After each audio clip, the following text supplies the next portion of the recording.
Cette conduite d'eau de la Congolaise des eaux endommagée laisse échapper une importante quantité d'eau potable dans la mairie centrale, causée par une société de la place qui réalise les travaux d'assainissement de la ville. Informé de la situation, le directeur général de la LCDE est allé toucher du doigt la réalité de cette situation qui risquerait de provoquer des perturbations dans la desserte en eau au centre-ville de Brazzaville. Nous avons été informés ce matin de ce qu'un incident a eu lieu sur une de notre conduite.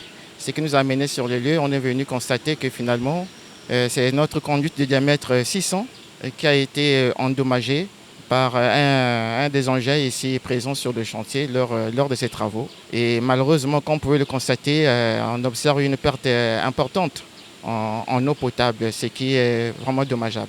L'eau qui est perdue, finalement, n'arrivera pas au point de livraison du consommateur. Non seulement pour nous, c'est une perte en eau traitée, mais également pour le consommateur, c'est une privation de consommer le produit qu'il attend. C'est aussi déjà une façon d'informer notre clientèle de ce qu'il y aura une perturbation dans la distribution de l'eau, particulièrement les habitants du centre-ville de Brazzaville, pendant environ 2 jours.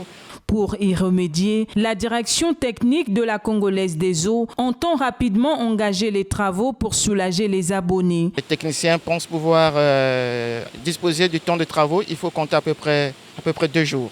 Le temps justement des travaux qui vont être engagés incessamment. Nous présentons toutes nos excuses à notre aimable clientèle pour ce désagrément qui malheureusement ne dépend pas de notre volonté. La LCDE, qui s'emploie d'être au service de la population, rassure ses abonnés de la reprise de la distribution après la fin des travaux.